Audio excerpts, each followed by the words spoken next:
Hi again guys, I'm back with another unboxing. Most of you will know it's been quite some time before since I've done this, and I'm very excited to actually be opening some puddles again after all this time. I think it's about 5, maybe even 6 months since the last time I actually opened a package of puddles, so it's been quite some time, so I'm really excited about this.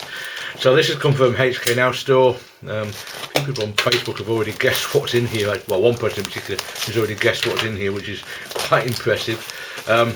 All I did was post a photo of this box as it is now. Didn't get everything in there, but was right about one thing. But anyway, a few puddles in here that I've missed out on during the hiatus I've had from buying puddles, and a few special items as well that I wanted basically as soon as I saw them. Well, as I always do with puddles, but these really jumped out at me. So anyway, loads of packaging, so let's just get straight in here and grab the first one out of the box.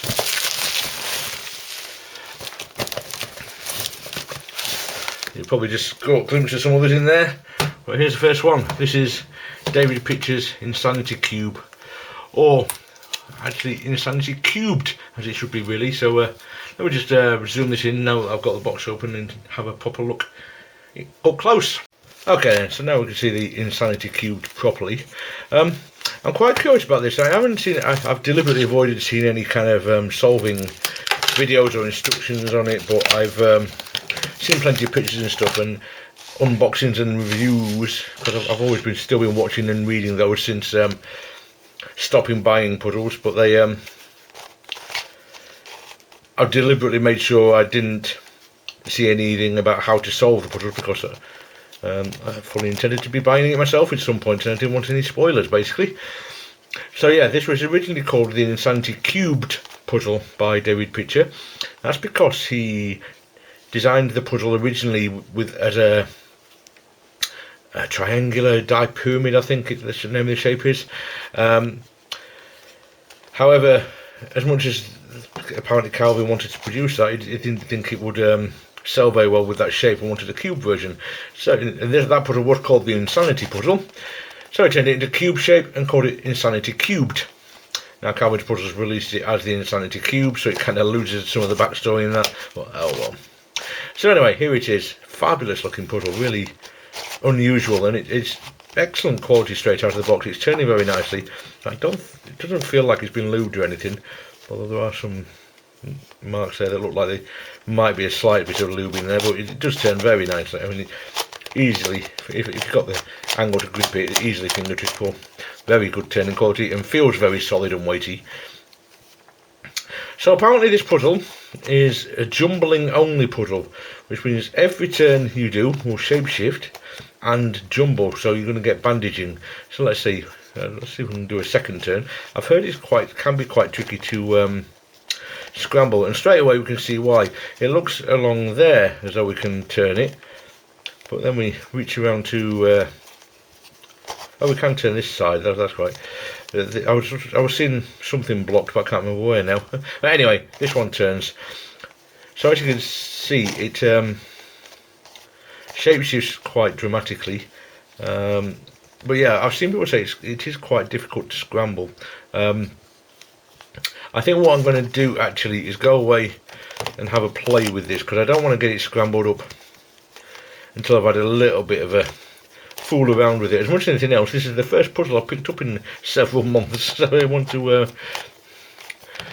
kind of get my eye back in, if that makes sense. But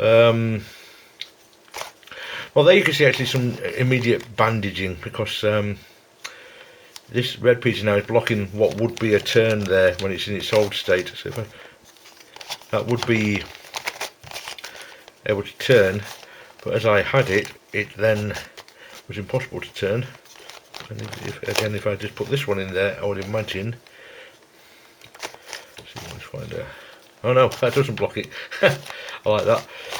But anyway, yes, there clearly is a lot of blocking. I want to go away, as I said, and have a play with it. So I'll come back to you with a few thoughts. Hopefully with it still in its soul state before I fully scramble it. want to add a little mess around with it. Okay then, so I've been playing around with this a little bit, but I didn't want to actually scramble it yet, so I haven't actually done that much. So I'm going to get it scrambled. I've been playing around a little bit with the metallised single coloured ones before recording this, simply because I think they'll probably be a bit easier to solve. But I'm curious, and actually I can see straight away that it is the case. I think this is going to actually scramble more than those metallised ones do, and as I say, I can actually see immediately that that is actually the case, so that pleases me. It's going to be more difficult to solve than they are, which is good, because I found those rather easy. So this is good.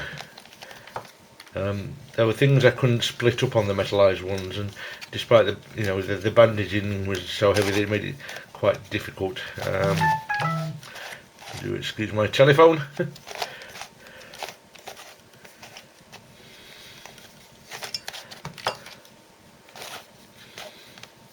But yeah, they definitely take a bit of time and effort to get scrambled properly, these puzzles. But that's to be expected when it's a jumbling only puzzle, I suppose. It's the way it is. It's because it's every move jumbles. It means that every move bandages in some way. It's going to be that way, isn't it? I'm solving it again here. That's no good. Yeah.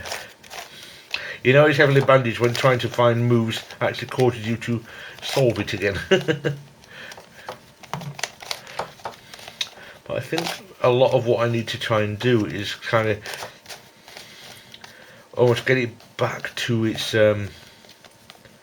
solved state shape to allow more moves to be possible, if that makes sense, because that's where you actually get the most moves available, is when it's in its solved state.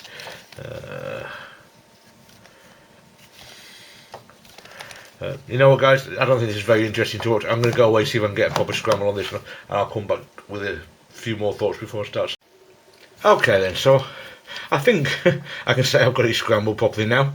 Basically what I did was I kept returning it to cubic shape quite deliberately, because that allowed more moves to become available, and as I did that I managed to get all the adjacent pieces split up from each other. So yeah, that definitely seems the way to go.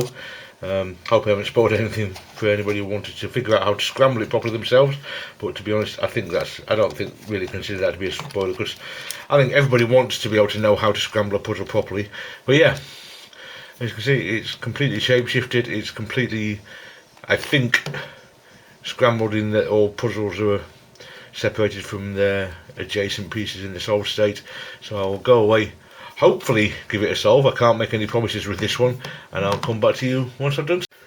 Okay then, so as you can see, the Insanity Cube is not solved, nowhere near it, not even vaguely. Now normally, as you know, if you've seen my other videos, I wait till I've solved the puzzle before I give a review on it. However, I've been waiting on uploading the other videos that I've recorded because I've been waiting to try and solve this, and as you can see, I haven't even got vaguely close. It's just completely different to other puzzles. However, I wanted to make sure I got this video recorded because of all the waffling I did at the start of this. It makes no sense if I don't upload this one first. So I'm going to give you a review of the puzzle even though I haven't solved it. So given the fact that I haven't solved it and not even close to solving it, it gives you an indication of just the level of difficulty of this puzzle. The problem is, it's just so different to anything else you will solve. There isn't really any similarities that I can see between this and any other puzzles that I've owned or solved. It just doesn't bear any resemblance. Now I know we had KB uploaded a kind of solution on his channel the other day, but I deliberately avoided watching it because I wanted to have a go at doing it myself. So just because it's not solved yet doesn't mean I'm not going to be able to. If it takes a couple of weeks, it takes a couple of weeks, and in the past that's how it's been with other puzzles, and I've waited till I've completed it before uploading the video. But yeah, for the reasons I've already said, I wanted to get this one uploaded. So yes, very tricky puzzle. The jumbling and bandaging really affects things, and I keep getting stuck in this situation that you can see here that I don't seem to be able to undo, where I've got one edge piece kind of rotated. It needs to be flipped, and I don't seem to be able to figure out how to just flip the edge piece. It's obviously something to do, because they're kind of equivalent, these, to the long edges.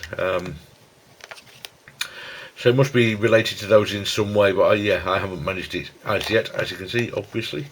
I'm still working on it, still trying my best. But quality-wise, the puzzle is excellent. It really is. It turns really, really nicely. It feels very solid, very, I was going to say weighty, but not like it's really heavy or anything. It just feels like it's made of very good quality plastic. The turning is excellent. As you can see, the finger tricking abilities are simple, as long as you can get hold of it. I mean, it's not really something you're going to finger trick. I'm only showing it for demonstration purposes of how easily it turns. I haven't lubed this in any way. I think it came with a little bit of lube, but it's nothing major. It doesn't feel greasy or anything. And it just turns really, really well on every face. As soon as you get pieces in the correct position, it turns really nicely. Now, it's not like a huge corner cutting puzzle, it's not a speed cube, so you know, don't expect that, but it's not like you ever have to spend time getting it precisely lined up like you do with some puzzles. As long as you've got it in an unbandaged state where things can turn, it will turn fairly easily. So, would I recommend this puzzle? Yes and no. If you're not what I would call a very experienced puzzler, then I think you're going to have a lot of difficulty solving this. Now, that's not to say you shouldn't try, but only if it really, really interests you, I think. If you're an experienced puzzler, then definitely go for it. You're going to have a lot of fun trying to figure this one out. You're probably going to struggle quite a bit trying to figure this one out, and it's definitely one for the collection to try and stretch the brain a bit compared to some other twisty puzzles. Okay then, guys, thank you very much for watching. I don't think I've really got anything else to say about this one, so thanks for watching. I will see you next time. Take care now. Bye.